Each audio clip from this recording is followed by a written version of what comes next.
Welcome to our SNHU career presentation on social media. Please review this slide about access and accommodations and our policy to create an inclusive and accessible learning environment. If there are aspects of this presentation that present any barriers to accessibility, please notify our Online Accessibility Center as soon as possible at 866-305-9430 or via email at oac@snhu.edu. This video includes closed captioning for the hearing impaired. Simply click the CC logo at the bottom of the video as shown here. Hello, my name is Rich Grant, Career Advisor at Southern New Hampshire University. Today's webinar is about social media and how you can use it for your career advancement. And it's primarily focused on the two top professional sites, LinkedIn and Twitter. However, much of what we cover here can be applied to other social media sites as well. As you build your social media presence, don't hesitate to contact SNHU Career to get assistance from one of our career advisors.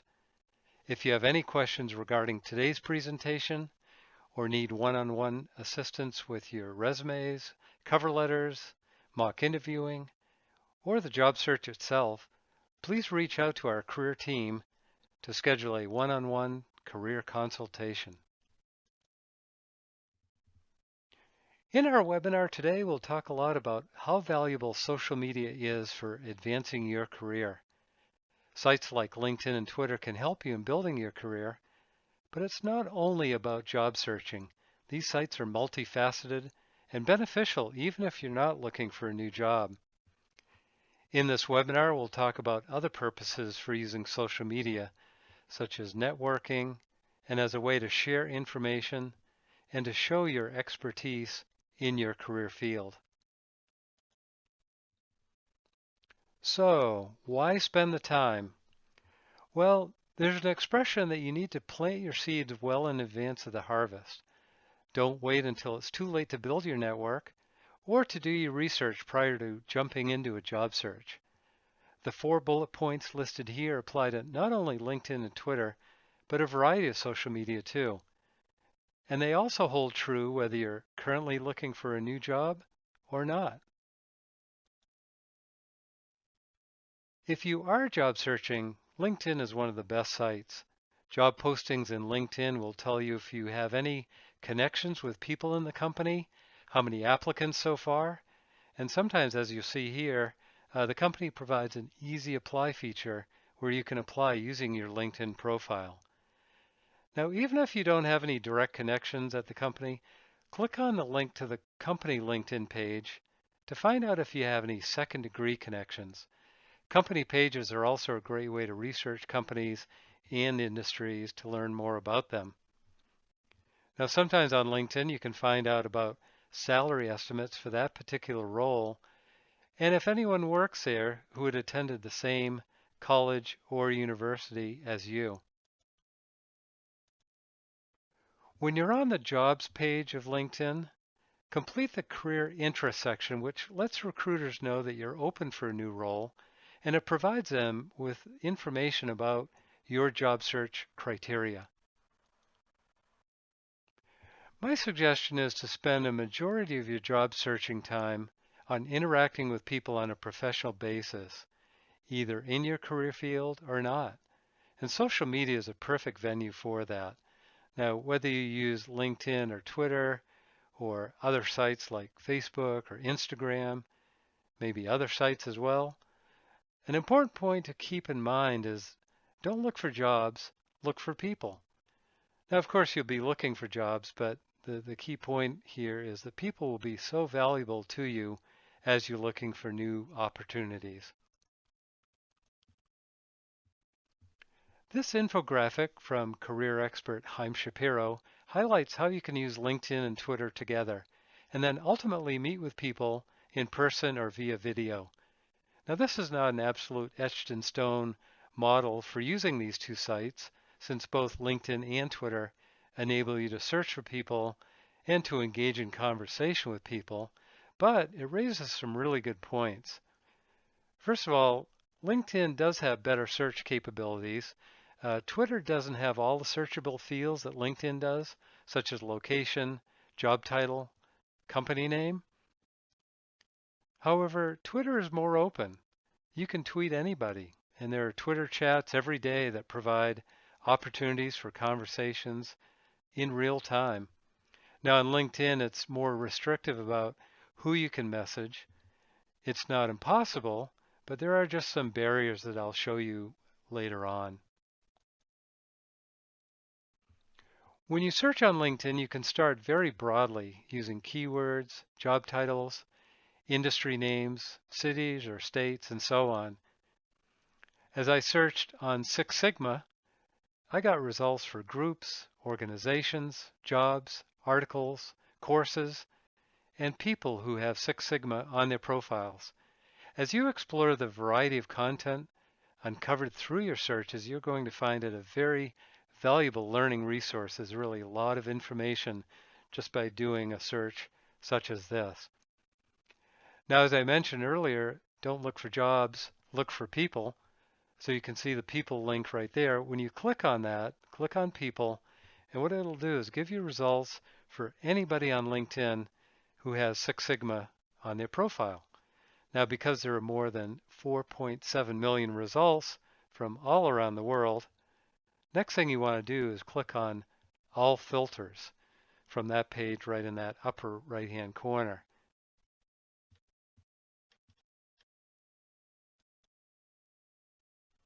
This is where you can refine your search by location, specific companies, or industries.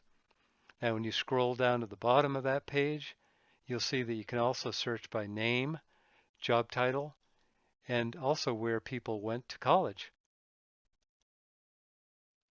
Now, take for example, if I'm located in Dallas, or maybe I'm moving there, I can find people who have the keyword Six Sigma on their LinkedIn profiles, and you'll see up at the top where I've also selected Dallas-Fort Worth area.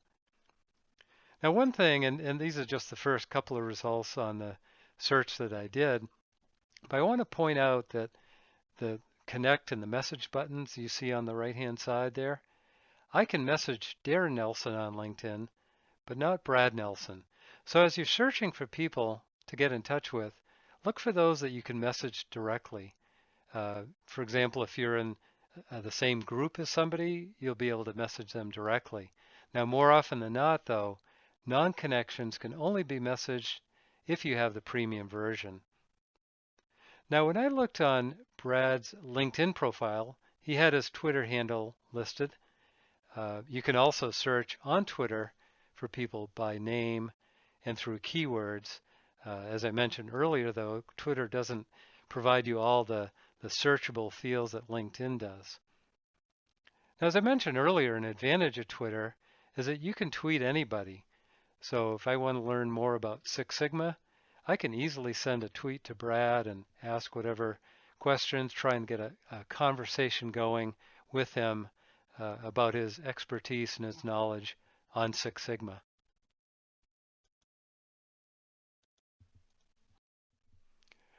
Another and effective way to filter your LinkedIn search results, and this is assuming if you don't have any direct connections, is to look at your second degree connections, which means you have a mutual shared connection. Now, in doing this, you might find that you know several people who are connected to experts in whatever search you're doing, in this case, Six Sigma. So ask your connections for their help in getting in contact with the second degree connections that you'd like to reach. Now, you can do the same thing if you're searching on a company LinkedIn page. Just click on the link to bring up the list of people, and it's a good way to network your way into that company by first getting in touch with the people you know that have the connections into that company. Now, as you call or email people that you don't know, it's important that you're subtle in your approach. A good way to start is to mention the person who referred you. It might be that you have some common connection to, perhaps you've both attended SNHU, Or maybe you've noticed the individual in a LinkedIn group and you could mention that you're part of a shared group. But I guess the key point is to establish some sort of commonality with the person that you don't know that you're reaching out to. But also at this point, your goal is to get a conversation going. So don't ask for anything except simply the person's time and availability so you can ask some career related questions. Now, if the individual had mentioned a job opening in a LinkedIn post or in a tweet, it's okay to refer to that. But in most cases, as you're networking, focus more on seeking information that'll help you strengthen your qualifications and also for any advice that they might have for you as you seek to advance your career. Gaining the insights of someone experienced in a particular career field is going to be really valuable for you. Now, as you craft your networking messages, whether you're thinking of sending an email or if you're going to call and you might need to leave a phone message, and sometimes we struggle with the words, well, we can help you out with that. So don't hesitate to contact SNHU Career so that we can help. So before making that phone call, sending an email, what you can do is bounce your ideas off a career advisor to get some feedback. Now, another way to get through to non-connections is to follow them. Now, following is different than trying to connect with somebody, which requires that individual to accept your connection request. By following someone, you can see what they're posting and you can comment on their posts. If you're job searching, I'd recommend follow recruiters and hiring managers within that industry or even specific companies to follow what they're posting, and sometimes people will post information about jobs. Now, in this case, Laura is a recruiter. She recruits for HR positions, and she posts really great information and occasionally will mention jobs that she's trying to fill. Now here's an example. I didn't actually send this message, but I typed it out just to give an example of how you might approach something like this if you see that somebody's posting information about a job. And in this case, she's giving her email address. She's very open to conversation about that job. Now you can conduct keyword searches on Twitter too, but as I mentioned before, you don't have the same searchable fields that you can use as filters that you would on LinkedIn. But let's keep with the Six Sigma theme. So first, search on that term. And then what I would recommend, at least initially, is to click on people so you can see the people that have expertise in that area. Now, my recommendation is to search on a variety of topics related to your career interests, and then start following people. You can also learn a lot about a topic by clicking on the other links, such as latest, which brings up the most recent tweets, as well as video and news, both of which will be great value to you as you're researching topics of professional interest on Twitter. So definitely try all the different aspects of this search page. So on Twitter, follow people, read what they're posting, and then the next step is to generate some discussions following these tips. The more you participate on Twitter, the more people will follow you. You can build rapport with your followers by tweeting to them, asking them something about their area of expertise, or really just about anything to get a conversation going. Even a simple thank you for following me on Twitter really goes a long way. The more you tweet, the more you'll get noticed by people on Twitter, and people appreciate it when you tweet to your followers something that they've written. When you tweet, add hashtags, for example, Six Sigma or hashtag lean. Whatever is relevant to your particular career field or industry or job type, just try different, and you can try to find out what people are commonly using as hashtags. Add those to your tweets, and your tweet will get seen by more people. It's always good to add a comment as you're retweeting something, because it's very quick and very easy to just retweet something, not even reading an article, not giving it any thought. But as you see things that you want to share with your followers, read the article and then add a comment, and that'll just have more impact. For example, if you are retweeting a link to an article, maybe make an observation that you had about the article. You might even add another additional point about the article. I'll talk about Twitter chats in a little bit. There are numerous Twitter chats every single day in just about every career field. So those would be really valuable to get to know other people and to be able to really participate in real-time conversations on Twitter. If you know about any upcoming conferences, even if you're not going to attend, look for the hashtag for the event. You can interact with conference attendees, and you can do that before you arrive at a conference, during the conference, and then as follow-up after you get back. When you follow people on Twitter, their tweets show up in your newsfeed, and you can interact with them by replying to their tweet, retweeting, which is the same as sharing it, liking it, or sending them a message, as you see in those icons right below the tweet from Hannah Morgan. You'll find it's pretty common for people to post open jobs, such as the tweet from Kirk Bowman. The advantage is you can reply to Kirk, which puts you in a better position than if you simply applied online on their website without getting in touch with anyone. A lot of people post links to their articles or videos, and I'd recommend tweeting to them about something that resonated with you about what they posted. You can do this either by replying or retweeting it with a comment added. You'll notice that people share information and resources, but at the same time, they're building their personal brands, probably also promoting their businesses and communicating their expertise in a particular topic area. So think about how you might use Twitter and really any social media in a similar way to showcase your knowledge and your skills. You can also promote your personal brand and your areas of expertise on social media through your profiles. Getting back to Brad Nelson, he does a good job of describing his knowledge and his expertise through the headline under his name and the articles that he's written on LinkedIn. On Twitter, he uses some of the same terminology such as Lean, Six Sigma, and business transformation. Now, your personal brand on Twitter is also on LinkedIn, it's impacted by what you post.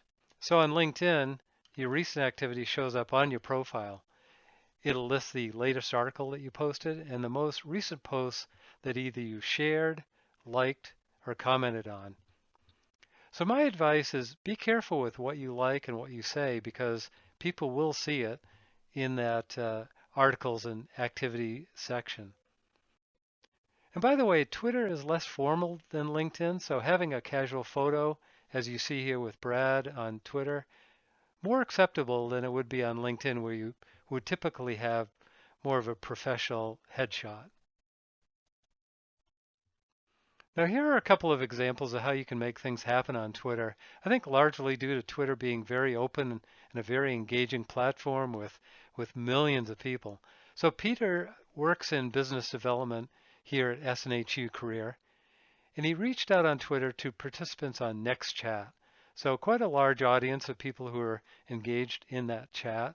So not targeted to any one person. You'll also see he used a couple of hashtags, hiring and employment, to reach a larger audience. He heard back from a few people, including this individual, who was actually hiring staff to do fundraising. So that worked out pretty well for Peter to connect with that individual. Now in this case, Charisse, also with SNHU, she directed her tweet to the Sun Chronicle in Massachusetts, although anybody on Twitter could have potentially seen it. She got a reply from one of the editors, Ken Ross, who provided an email address. Similar to the example I showed earlier with Kirk Bauman, any writer who directly emails the editor is going to be in a much better position than those who just simply apply on the newspaper's website. I found personally, once I started participating in Twitter chats, I expanded my network on Twitter considerably. It's a great way to interact with people with similar interests. My recommendation is to search for chats that align with your career interests. This example is from Job Hunt Chat, which attracts recruiters and job seekers, and it takes place every Monday at 9 p.m. Eastern Time. If you want to find it on the next Monday, just search for hashtag Job Hunt Chat starting at that time, and for the next hour, you'll be able to see the tweets. You can also search on any of these chat hashtags after the fact too, and you can look back at what was tweeted during the chat. So Twitter chats are very open forums in which participants answer chat questions using A1, A2, etc., corresponding with the question number. Now, the information can be very valuable, as well as just interactions with people on the chat. Now, I'm going to talk about this particular tweet from Nat and just show you how sometimes when people post within a chat that people can reply back to that person, and then sometimes little side conversations take place within the chat. So you'll see Jeremy's reply to Nat on this tweet that she made, followed by Mary's reply to both Nat and Jeremy, as well as Alex joining in on the conversation. And this is a really key point. When you're on a Twitter chat, try to engage as much as you can. It's really through these interactions that you can get to know people in more depth. SNHU hosts a Twitter chat on the first Wednesday of every month at 7 p.m. Eastern Time. It's called hashtag SNHU Career Chat. And here's an example from one of our chats about interviewing, and you'll see this is question number 7 within that chat. We had several recruiters who participated in the chat, providing advice to 9 questions that we posted during that hour of the chat.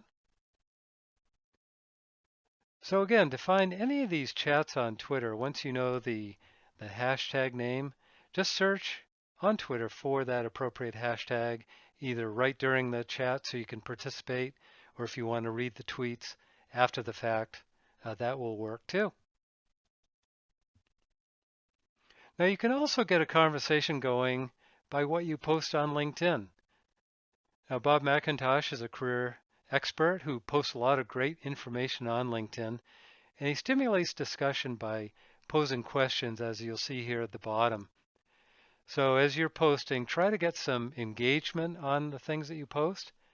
And also notice right below he's included some hashtags. So hashtags work on Facebook, Twitter, LinkedIn, and it's a good way to broaden the scope of who will see your post.